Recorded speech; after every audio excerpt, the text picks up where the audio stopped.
welcome to the premiere episode of the London School of Economics presents One India Talks in association with NISAO. My name is Abrar Ogbotwala, and this is my colleague, Ritika Abraham. We at the One India Talks aim to drive conversations forward in a progressive manner for the Indian diaspora globally, and especially students who can participate in an open discussion about their views on the state of affairs in India today. Expect a no-holds-barred conversation with prominent luminaries of all persuasions. A brand new episode every week starting the 29th of March 2021. Real talk with real luminaries.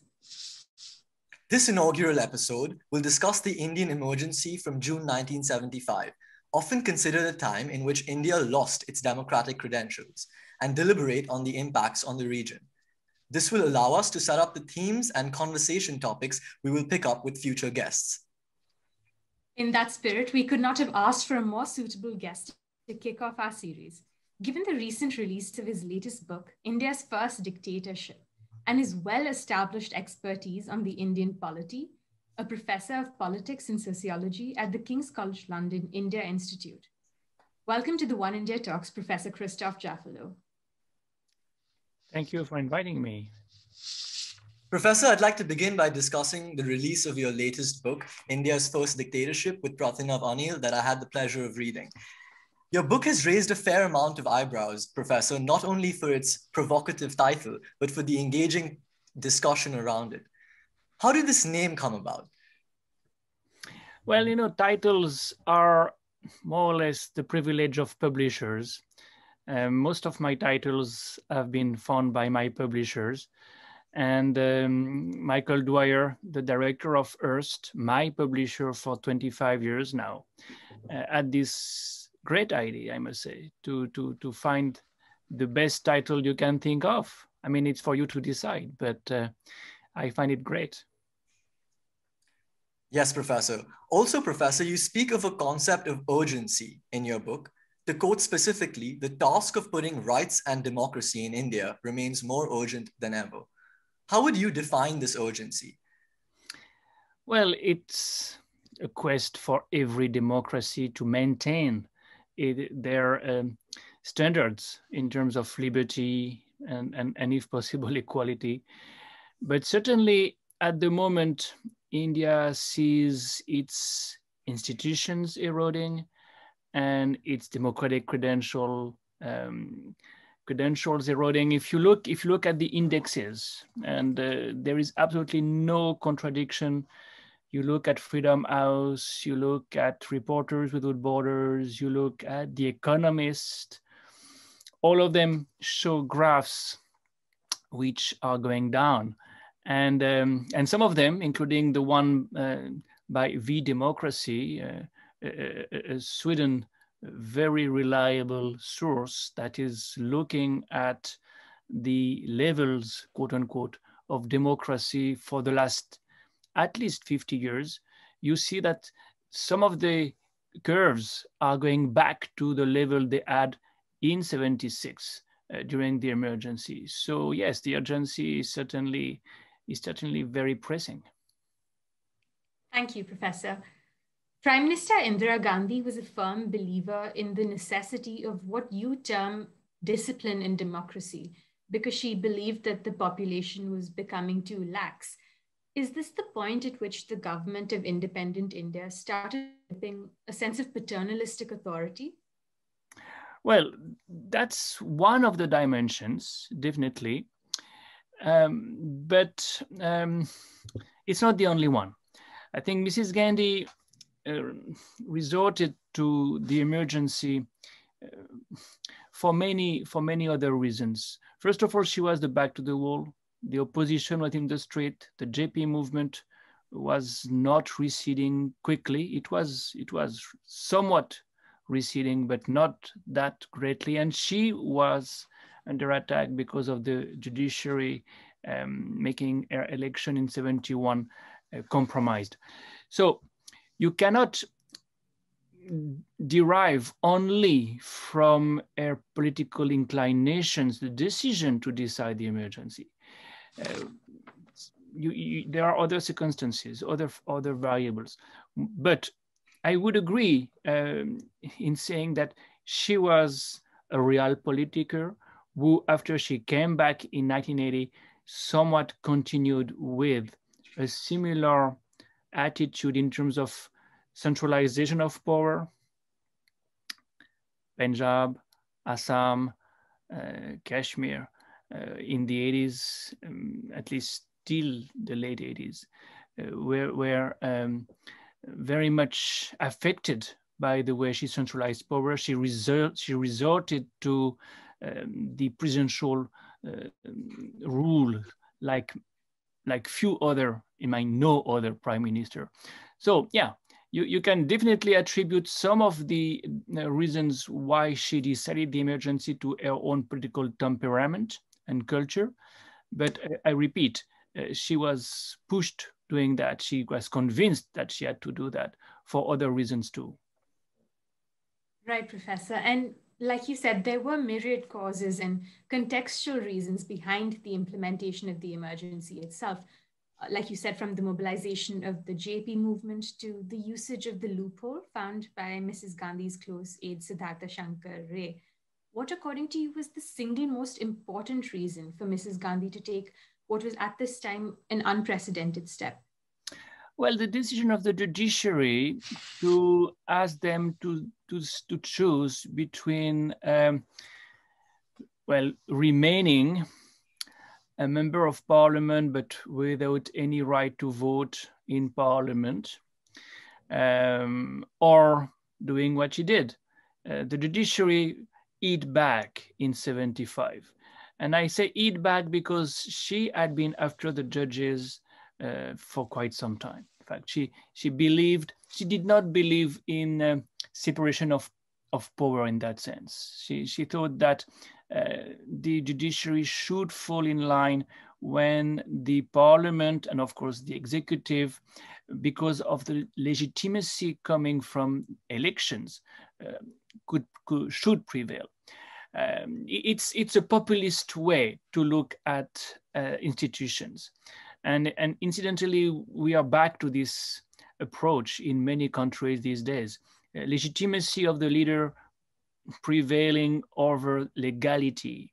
And the big challenge for many democracies today, including Indian democracy, is to restore the balance of power. Democracy is a coin with two faces. You have the democratic side, yes, elections, voters decide, but you have the liberal side. You need a constitution and you need separation of power. You need the rule of law. And that's what she was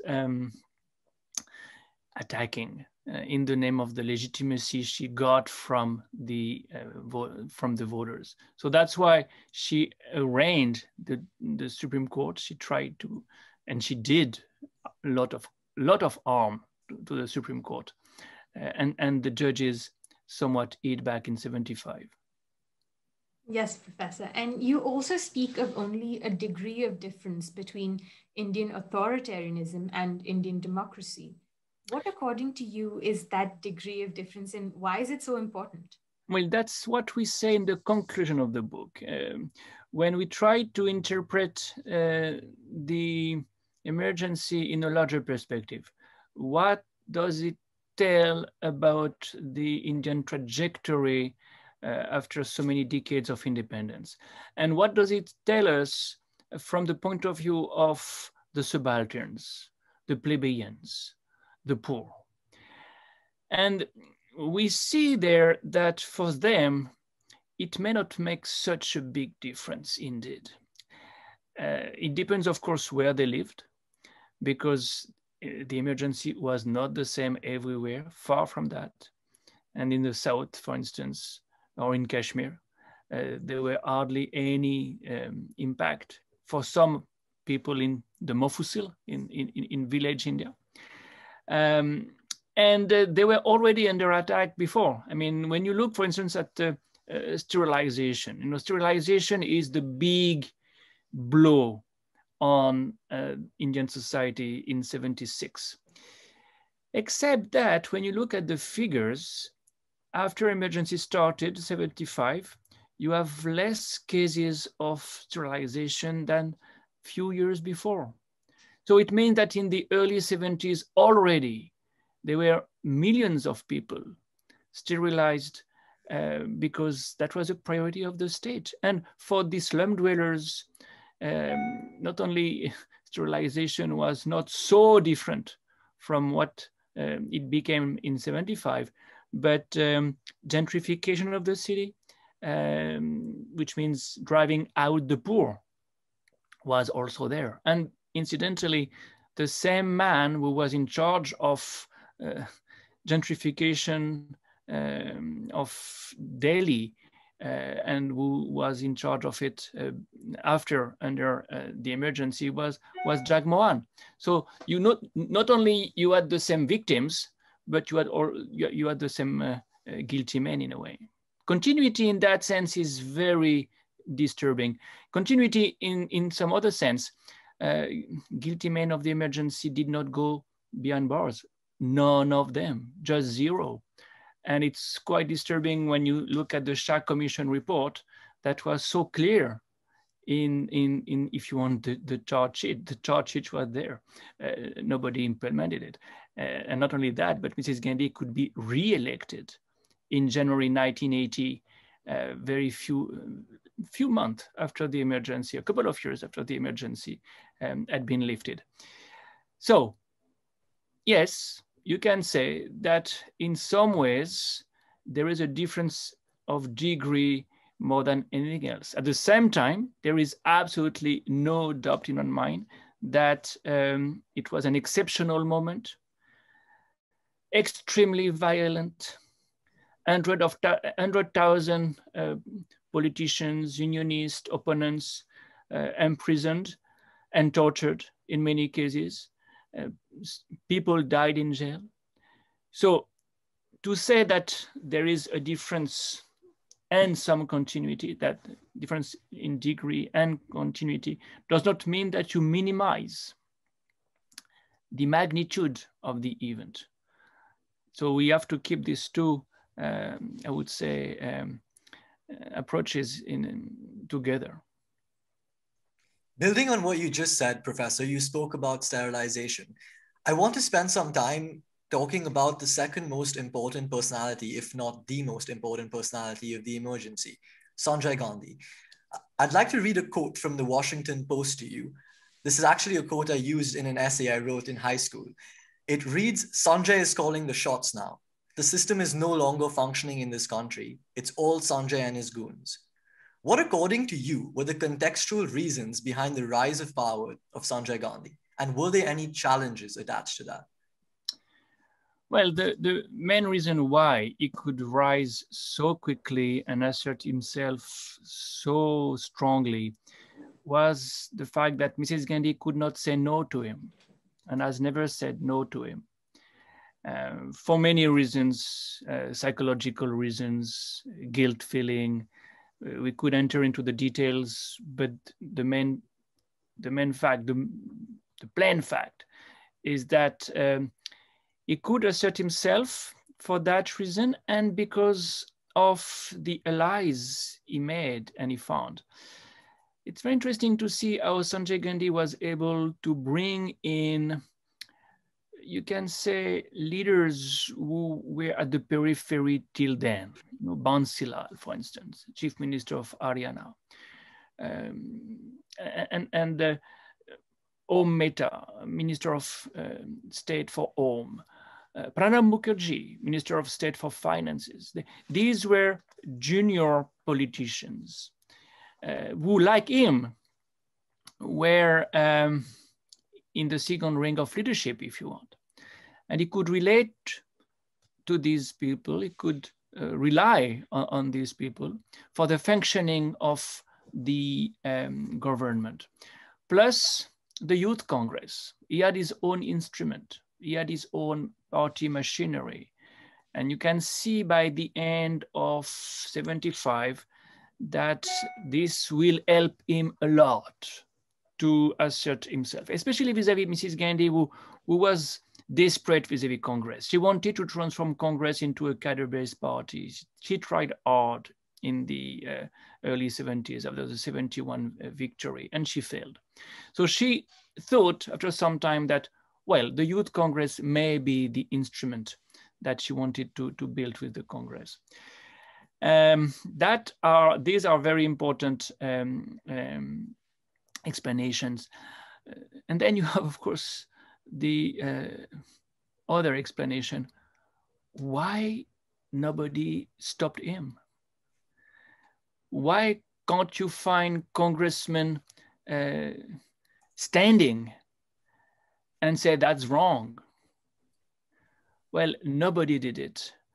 And not only among senior congressmen, but among lawyers. The Supreme Court validated most of the reforms Mrs. Gandhi and Sanjay Gandhi introduced, including the amendment to the Constitution. And so many journalists were also more than happy to behave like sycophants. So, of course, you have people who bulldoze the system, but in front of them, you have very little resistance. And that's what was the most striking for me, to see this folly unfolding itself in a kind of vacuum. So we have to look at the causes of the emergency and the people who were the architects of the emergency, but we have to look at the people who made it possible. And I refer to the lawyers, only one man, Falinariman, resigned. And among the journalists, handful of people resisted.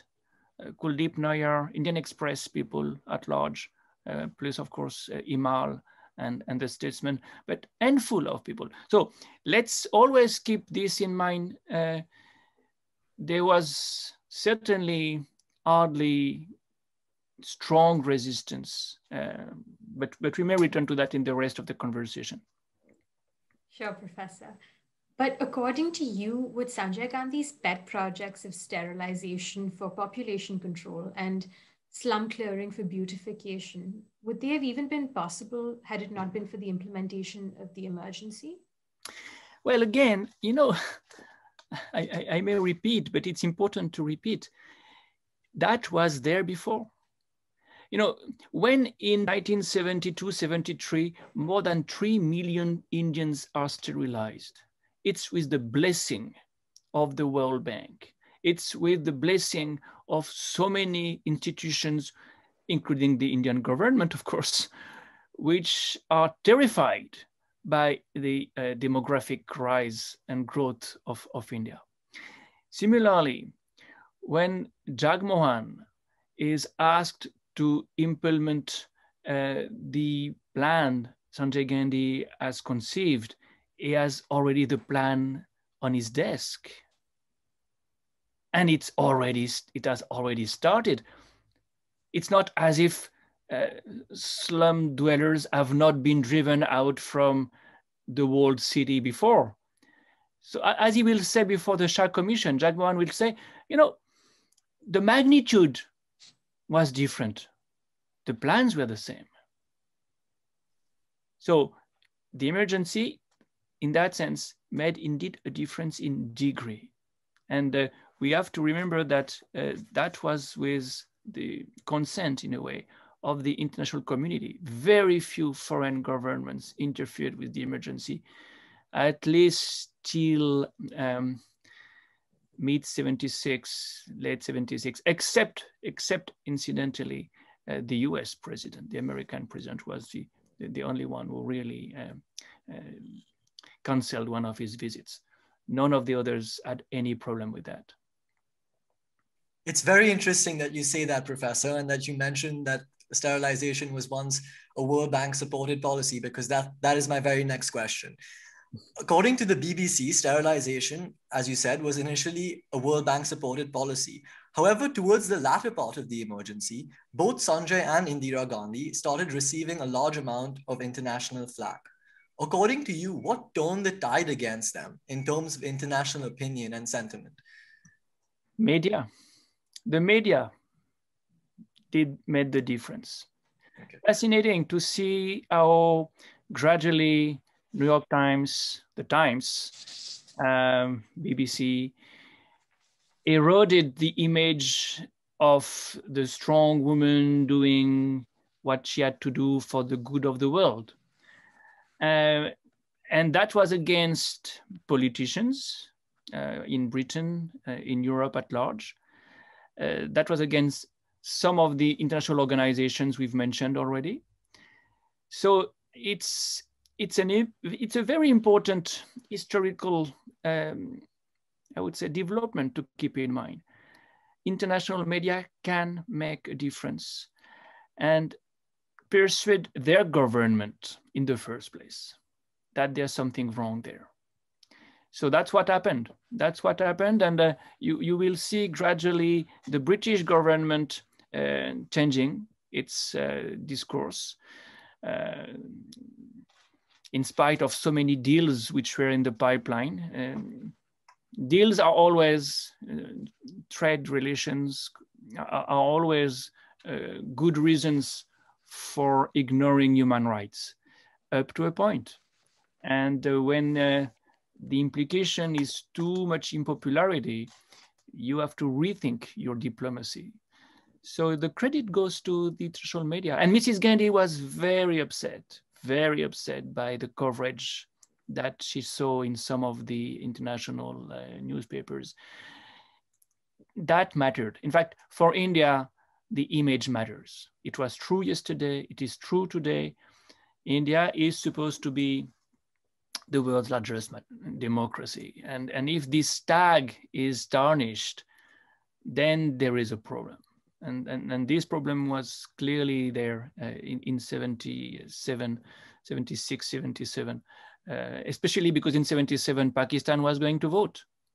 And if Pakistan could vote and not India, the image of India in the world would even be more tarnished and affected. Thank you so much, Professor. We wanted to move slightly to discuss the apparent inconsistency and the changing nature of Indian politics, to highlight how sometimes political realism can tend to outdo party ideology. We've noticed how there are occasions in which the Congress is seen to be a secular party, but it tips its hat to the Hindu majority when it suits them politically. In a section of the book, you discuss the Turkmen Gate incident on the 19th of April, 1976. And this is one that remains etched in Indian collective memory as the ne plus ultra of authoritarian excess. The area surrounding the Turkmen Gate was argued to have been inhabited mostly by Muslim slum dwellers. What, according to you, were the reasons behind the specific choice of location for beautification? Was it merely a civic improvement project, or were there also political motivations behind it? Well, I don't think that the emergency reflected any anti-Muslim prejudice. Mrs. Gandhi was not a communal person. And in fact, she justified the emergency by the need to fight RSS, Hindu nationalism, because she saw RSS as one of the main force behind the JP movement, and rightly so, No, I think that Sanjay probably was more prejudiced. I mean, that's open to question. But clearly there was a kind of coincidence. The center of Delhi that he wanted to transform was inhabited by Muslims, and therefore they had to be driven out. But you know, that applied to Dalits elsewhere. That applied to other people in other places. The way he cleaned the road to Gurgaon, where he had his factory, Maruti, was not different. So I would not draw any special conclusion from the fact that the victims of the Turkmen Gate episode, possibly 1,000 people died, women and children mostly, in this episode. was because of communalism. Maybe the subtext is Muslims were resisting sterilization more.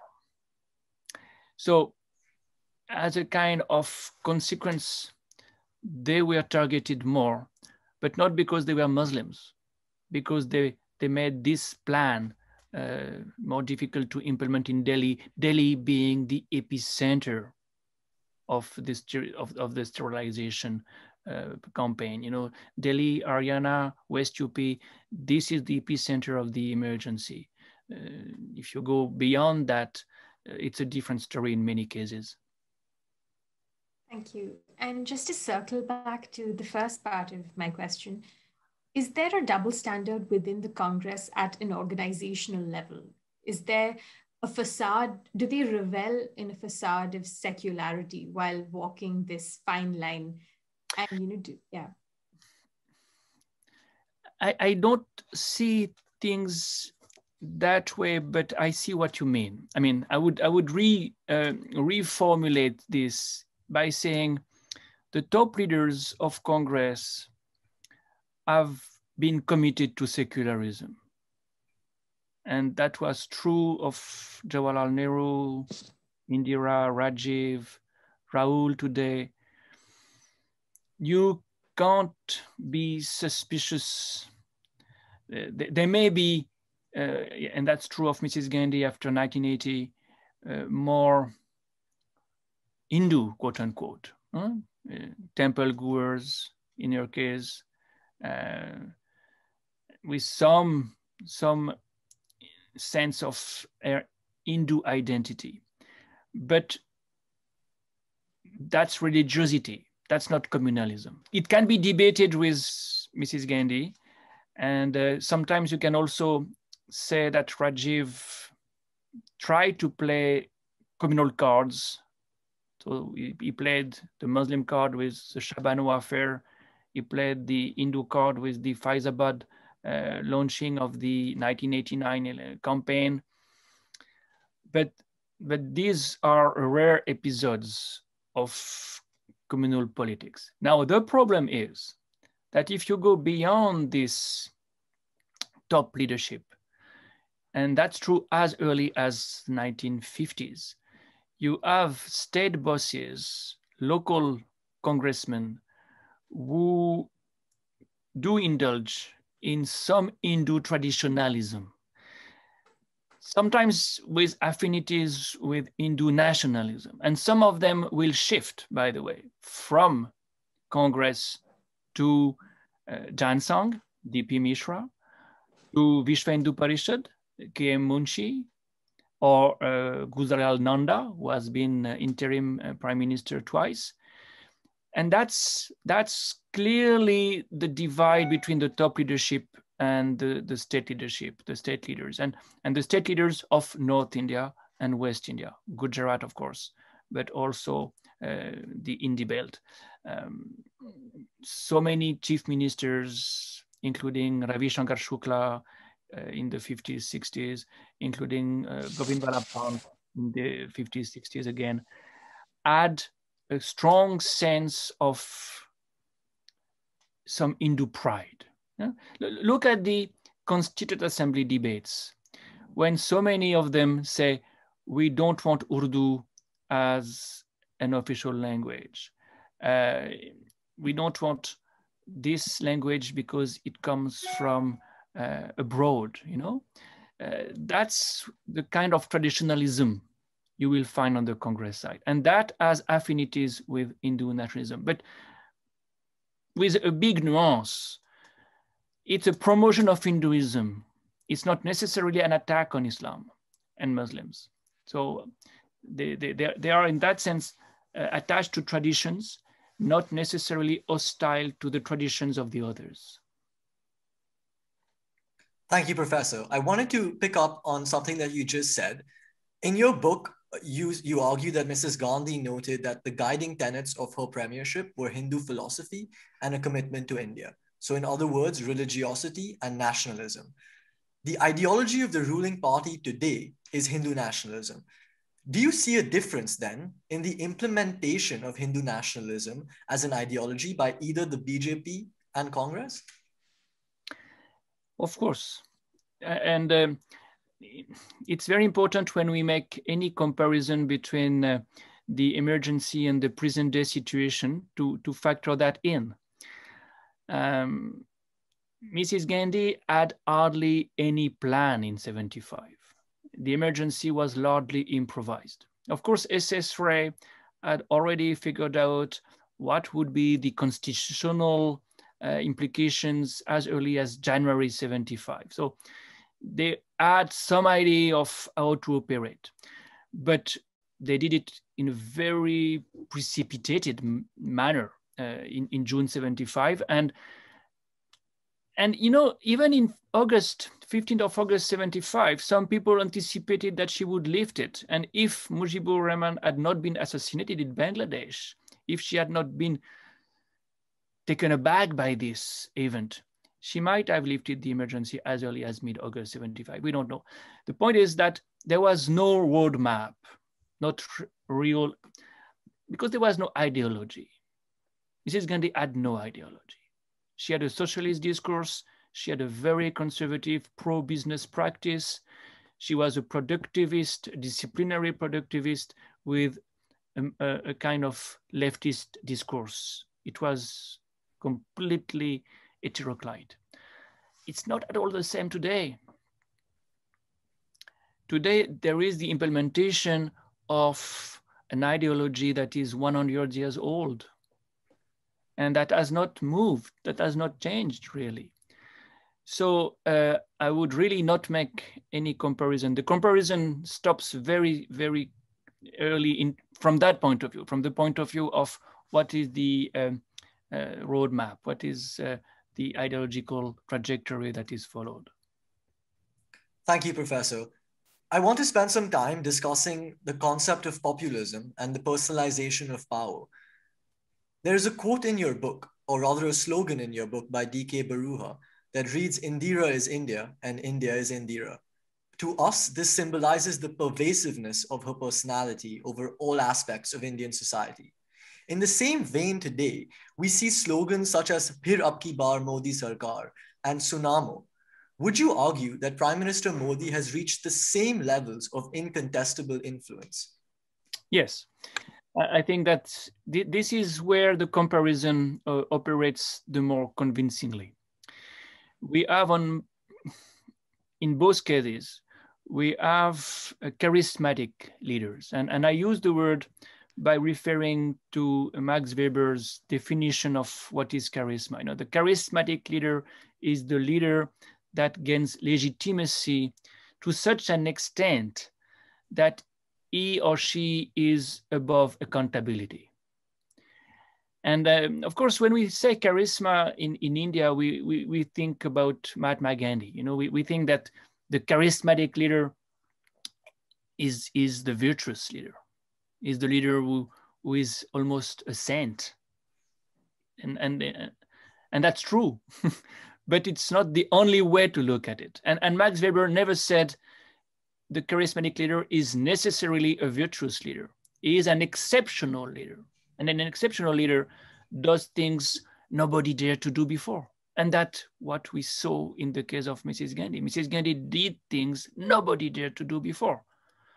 The nuclear test in 74. Before that, of course, the war against Pakistan. She broke Pakistan into two countries. The annexation of Sikkim, so many things. And Narendra Modi, in the same way, did things nobody dared to do before. 2002 violence in Gujarat, unprecedented since partition. Of course, the Balakot strike after Pulwama, demonetization. Some people may don't like it, but admit that this is a very bold move. And boldness is what matters. And that, I think, is very interesting because it is a reflection of the political culture of India, you know, the quest for the strong man or the strong woman, and the capacity to almost annihilate critical minds when you come to assessing these personalities. They are above accountability. My leader, right or wrong. That's something you see as a cultural feature. Incidentally, in the book, we cite the way the slum dwellers who had been driven away from central Delhi and poorly rehabilitated in Trans-Yamuna locations assessed Indira Gandhi 25 years later, 25 years after emergency. And they said she was right because she can't be wrong. So there is no sense of accountability of the leader when he is or she is above the, you may even say above the human nature.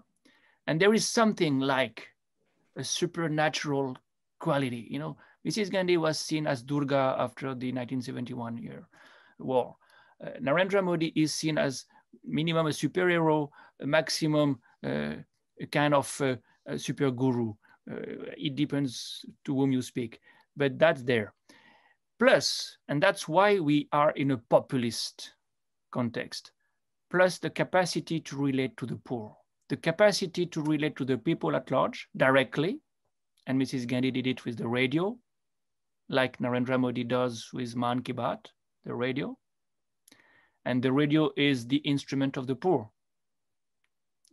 Plus stage performances, you know. Mrs. Gandhi was touring the country, taking the country by storm, one election after the other. Narendra Modi does the same in a much more sophisticated manner because now you have holograms, now you have other ways to relate to the people, but he and she related and relate to the people directly and talk to the poor. The populist is the one who can appear to the poor, and many people think that they are poor, by the way, so it's not an objective definition, as one of them and the superman or superwoman. So the populist can appear as like me, speaking like me, and of course the discourse is always very disruptive because that's the people's discourse. I think that's the way people speak, at least they think that's the way the people think. He is like me, she is like me, and she is the superwoman or the superman who will defend me. When you have this cocktail, nobody can beat you at the electoral game, as of course it has become also very biased. That's certainly the common points between the two, and real politiker on both sides, power-oriented, 100% power-oriented. Power what for? They don't care. Politics, no policies, is what matters. So power is in itself the objective of the whole political design. Professor, you just mentioned these leaders are very bold and they do things that other leaders have not done before. But would you argue that just being or doing a bold activity is enough? Or do you think that the result of that boldness also makes a difference and plays a role? Well, it depends what you mean by result. What is the result of Balakot? Very difficult to say. You can certainly argue that it's disputable that the result matters. What matters is the prime time news that will be orchestrated around the operation, and communication plays a big role. No, when I say politics, not policy, that's what I mean. And I would go one step further. No, when you look at the new welfareism that we see with the new government, the old welfareism, we know what it was about. The NRAGA, you give some work to the poor and some money with this, of course. The new welfareism is Swachh Bharat or the Jan Dhan Yojana or the Ujjwal Yojana, it's not money. You are not you are opening accounts, but you are not putting money on this account. I mean, not more money than before.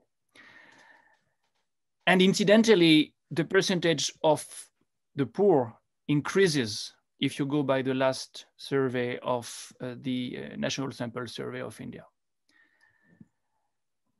So the new welfare policy is oriented towards sentiments and the sense of dignity that you give to the people. You care for the people. The leader cares for the people. You know, he is giving you toilets. He is giving you gas cylinders. He is giving you the plastic card. There may not be money on the account. At least there is a symbol of recognition. Now, that's a very shrewd, very clever way to associate the leader to a new form of welfarism that is not financial, money-oriented, that is based on this sense of identity, recognition, self-respect. And that's what you hear when you listen to Man Ki Baat. You know, that's worth listening to. I'm listening to you. I'm recognizing you. I'm waiting for your messages. What do you want me to speak about? So that's a very interesting transformation of policies. And for me, these policies are politics, are part of a politics. A policy is something different. And the NRHGA was a policy, for instance.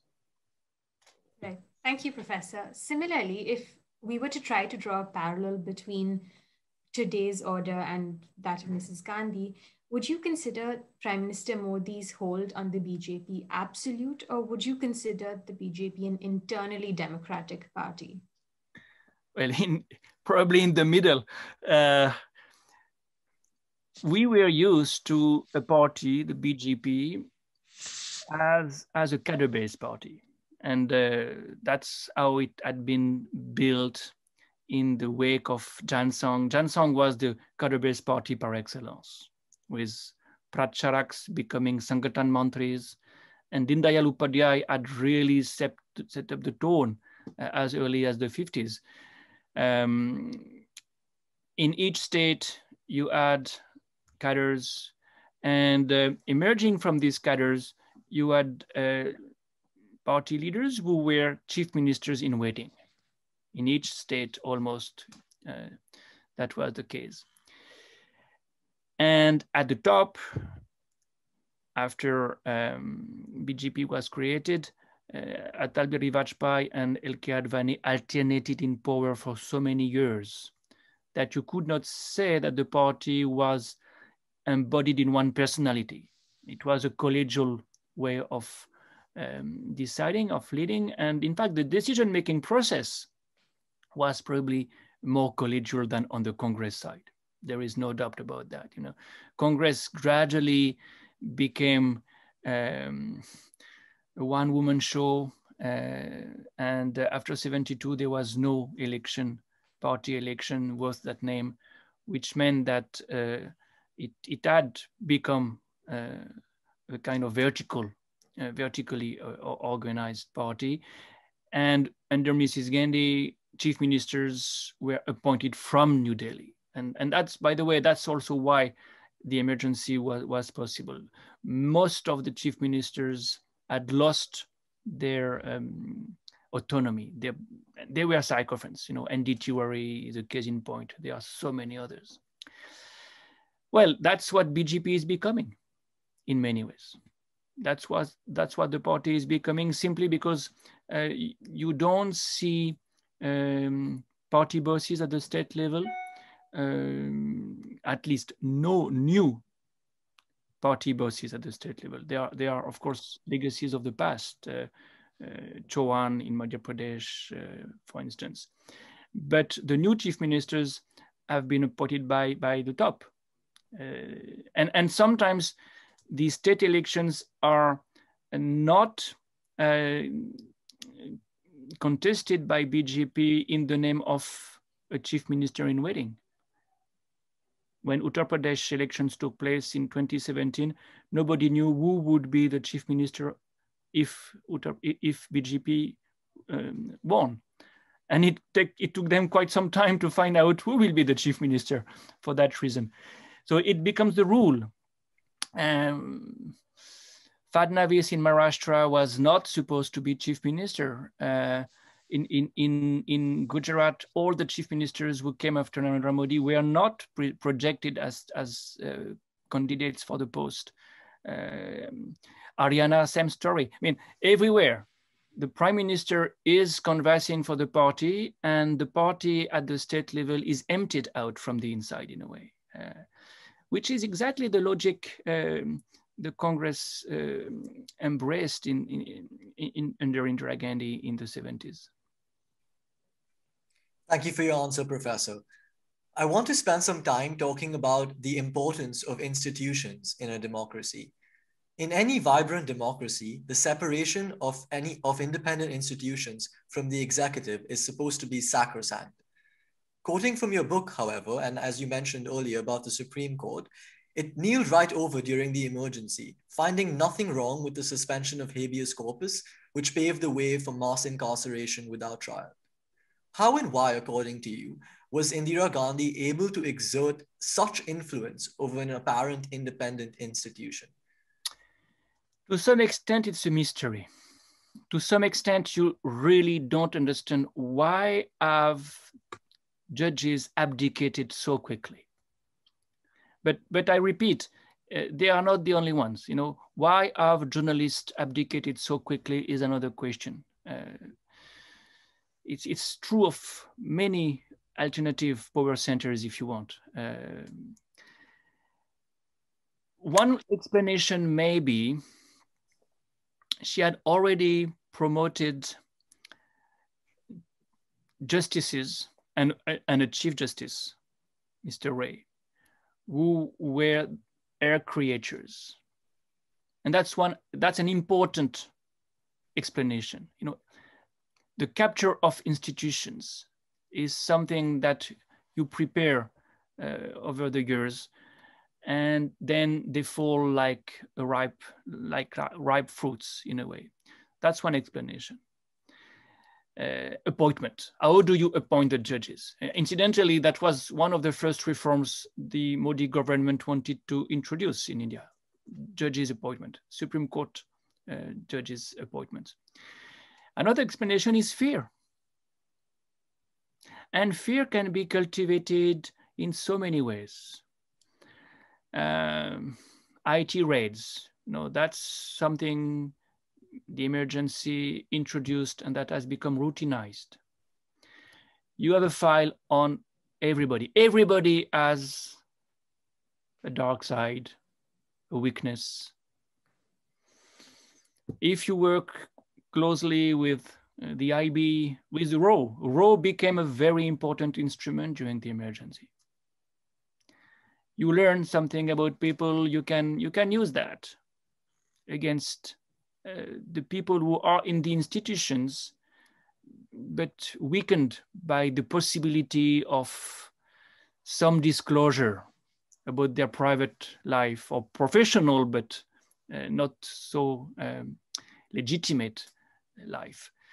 I think these are the two main explanations I can think of, but sometimes, you have to admit that social sciences can't respond to all the questions, and especially when you enter the psychological dimension. There are sometimes inconsistencies, and we are supposed to be logical. We are supposed to look for the causalities. So we are looking for logical causalities. And that is not always the case. There is a part of irrationality sometimes. Fear is very irrational. Some people are more exposed to fear than others. How can you blame someone not to be courageous when you have not yourself been in a position to take risk? That's something, as a Frenchman, I keep, of course, thinking about vis-a-vis resistance. A handful of people did it and resisted and became heroes. Most of the others did not do anything. Professor, you just mentioned one of the main things that Prime Minister Modi's government wanted to do was judicial reform. In today's India, then, do you see similar patterns where the executive looks to the judiciary to reinforce its own agenda? Certainly. Well, we have never seen a Supreme Court sitting on files, cases for so long. I think it's unprecedented. So that's one symptom of a kind of subjugation. Another symptom is, you can say, abuse of power, or at least strange rulings. The Aadhaar bill as a money bill. How can the Supreme Court validate something like that? So yes, you have, because no decision is taken, because some of the decisions that are taken are really surprising. You have the sentiment that the judiciary is not balancing the executive anymore. And that's what we expect from the judiciary. We expect the judiciary to make sure that there is no abuse of power from the executive. That's what separation of power is meant for. So again, investigations are needed. How can we explain that? So again, you have the nomination process. You have also the post-retirement possibilities, which are not helping the separation of power. When a Chief Justice becomes a Rajya Sabha member, very soon after retirement, the followers may think that there is a possibility there. That opens possibilities. So you have many reasons for explaining the situation, but the situation is indeed very disturbing.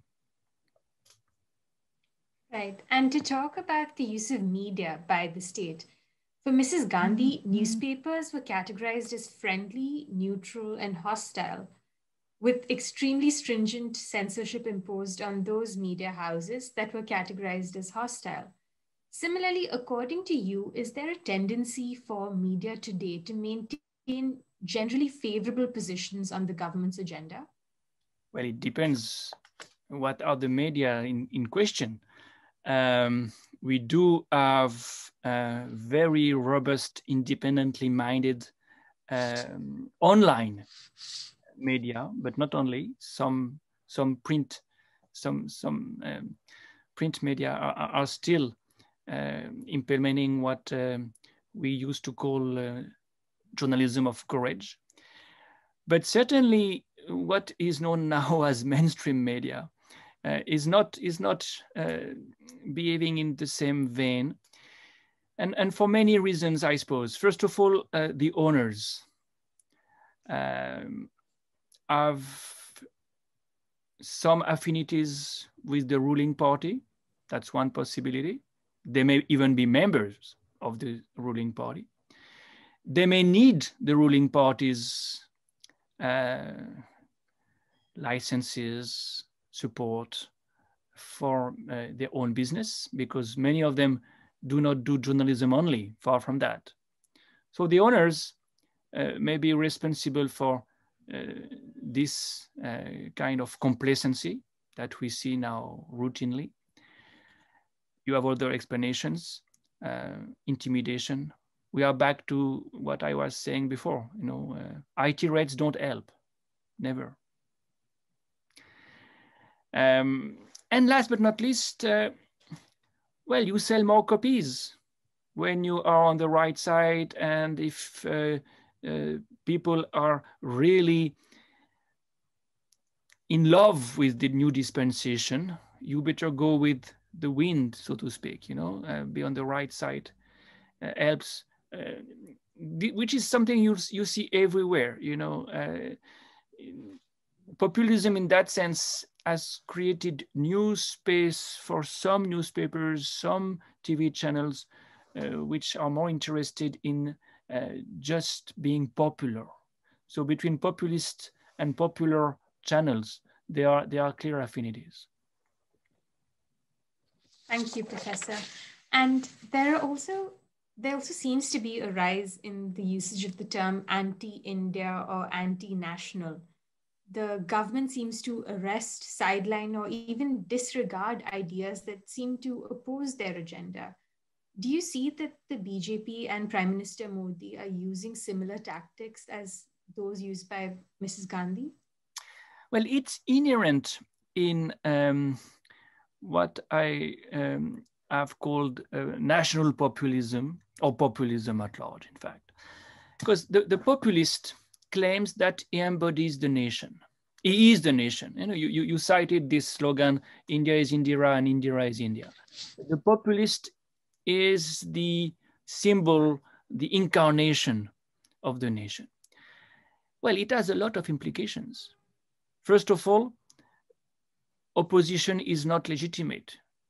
Opposition is by definition anti-national. And that's why you want a Congress Mukt Bharat, because there is no space, there's no room for opposition if the nation is represented and embodied in the leader. And secondly, any opposition is seen as dissent. So not only political, but also intellectual, ideological, and dissent is not tolerated. Dissent is anti-national. And that's why you have urban Naxals, quote unquote, behind bars. That's why you have so many NGOs losing their FCRA. That's why GNU has been targeted. The implications of this are many and were many. The emergency had a very similar repertoire. It was anti-national. She coined the word, she used the word. So many things are in common. I mean, it's a textbook, really. The emergency is a textbook that has been partly replicated. But it's not only anti-national during the emergency, it's anti-people. You're anti-people. And that's even more clearly a populist way to put things. I am the people. I am not only the nation, I am the people. And that's the quest for unanimity, something Narendra Modi has reiterated very clearly. He keeps saying, brothers and sisters, 1.3 billion Indians. I'm speaking for everybody. I am everybody, which means that if only 37% of India has voted for the BJP, it doesn't matter so much. And you can claim that you are the embodiment of the whole nation. That's something, of course, Mrs. Gandhi had initiated. And she had the sentiment, it's a very interesting confession she made later on after the emergency was over. She had the sentiment that she only could rule India. India needed her. She was born for that in a way. Here, the dynastic dimension may need to be factored in. It's probably this sense of legitimacy coming from the genes, the blood running in her veins, that helped her to assert herself and say, yes, me only can save India. When you have this sense of legitimacy, you can do many things which are not necessarily democratic. Thank you, Professor. Talking about the foreign Indian community, or the diaspora as they are known, we see an increase in dissent and protests by non-resident Indians all over the world. We saw it in Canada, we're seeing it here in the UK itself. Do you see this affecting or changing the policies or position of the government at all? Well, not for the moment. And you can argue that there are others who support the government as well. You know, demonstrations are on both sides. In the particular case of today's protest, of course, the fact that you have a large Punjabi diaspora explains many things in Canada, in UK, even in the US. So let's see what is the next phase. But certainly it's a problem for the Indian government. I do think that the kind of protest, even if it makes no difference, is embarrassing still. And embarrassing because some debates in the House of Commons on domestic affairs of India is not something New Delhi can take lightly. New Delhi doesn't like foreign institutions looking at domestic affairs. Let's see how far that goes, but it may just vanish because this protest is not sustainable up to a point. You know, peasants will have to go back to their land, and it's going on for so many months now, so many months. I don't know for how long they can continue that. Professor, in the book, you utilize the term sultanism as a regime marked by the extreme development of the ruler's discretion. An MP in the Lok Sabha has further gone to say that Prime Minister Modi's India is in a state of undeclared emergency. Could you expand on sultanism and if you think that this is a term better suited for the reality of India today? Well, sultanism again is a concept. You know, this book is an academic book, and of course we use concepts that have been introduced by social scientists, including Max Weber. I cited him. Sultanism is a word again, a notion again coming from Max Weber, but that has been refined by Juan Linz, the best theoretician of authoritarianism, really, to my mind. And he defines sultanism by three features. One, arbitrariness. The Sultan decides without consulting anybody. Two, privatization of violence. You have your own man, a parallel power structure to do the dirty work. Three, a form of patrimonialism. You own the country. You're not only ruling the country, but you own the country, which means that you are associated with rich men. You appoint people at the helm of public companies, institutions. Well, these three criteria were easy to apply to Sanjay Gandhi. Arbitrariness, for sure. He decided the fate of heavyweights of Congress. I.K. Gujral was sent to Moscow as an ambassador. He was the information and broadcasting minister because Sanjay did not like the way the media, Doordarshan, covered one of the meetings of Mrs. Gandhi. Gone. The list could be much longer. The arbitrariness, that applies. Privatization of violence, also. In Tukman Gate, the main actors of the violence, in addition to the CRPF, was what he had started as the Nehru Brigade. And there was a kind of paramilitary organization. And not only that, but the Youth Congress. The Youth Congress was made of lumpen elements. Let's face it. It was the lumpenization of Congress that started with the Youth Congress. And incidentally, most of those who were inducted in the Youth Congress because of Sanjay stayed in the Youth Congress after Sanjay left the scene. So privatization of violence, yes, you have some element of it. He had his own people for the dirty work. Patrimonialism in two different ways. First of all, big businessmen were very closely associated to the emergency. Never forget that this is the rise of Dhirubhai Ambani. This is the beginning of Reliance. But old capitalist houses were already very, very active. K.K. Birla was very close to Mrs. Gandhi, and he lobbied for a Rajya Sabha seat at that time. So many others. So the dirigist, productivist dimension of the emergency were very much of their liking. And the fact that strikes were banned, never forget that, strikes were banned during the emergency. And something like 2,000 unionists were behind bars. That was something most of the big businessmen appreciated. But in parallel to that, you have another patrimonial dimension, that is public institutions. The RBI governor was replaced. I think it rings a bell.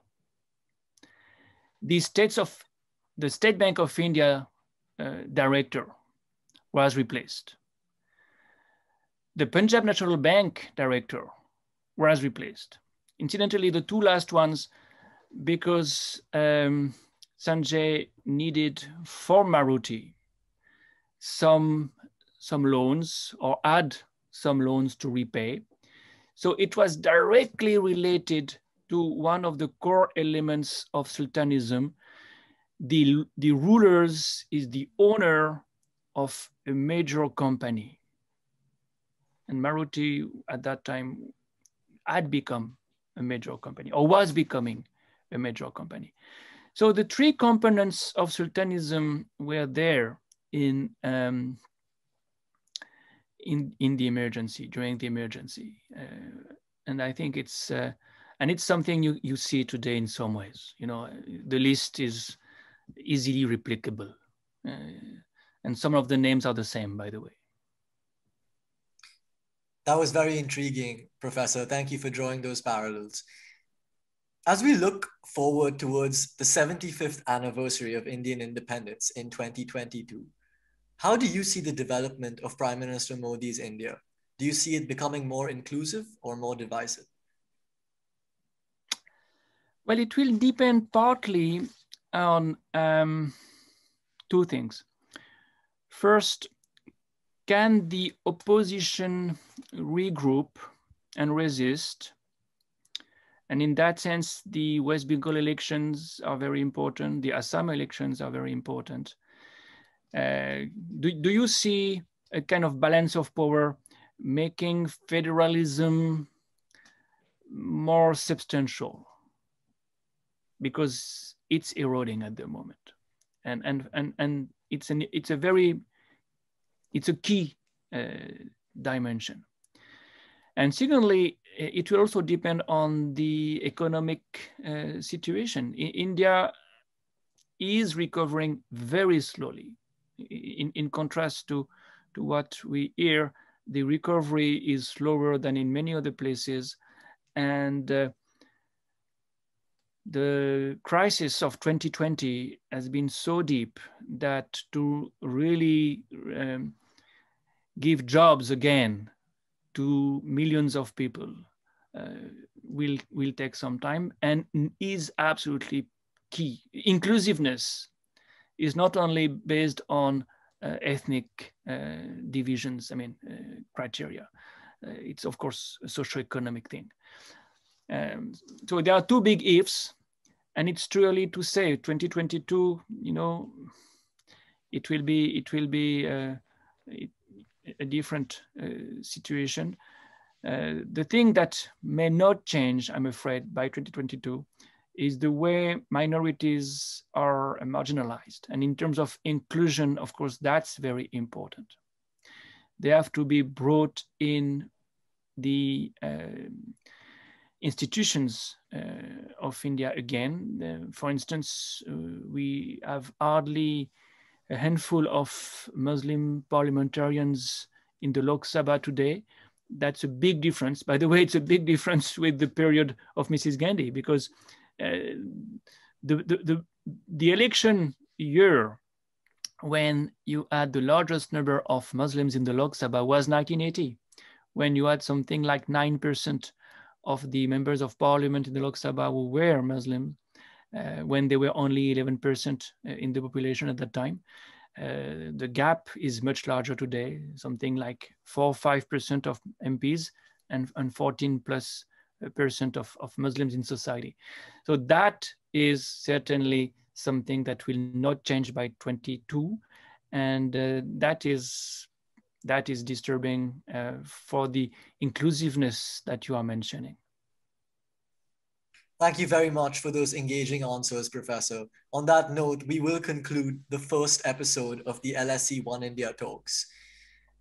On behalf of the London School of Economics and the LSESU South Asia Society, we want to extend a kind thank you to Professor Christophe Jaffrelot for joining us here today. We will be back later this week for another episode of the One India Talks for some more real talk with another real luminary. Thank you very much for watching.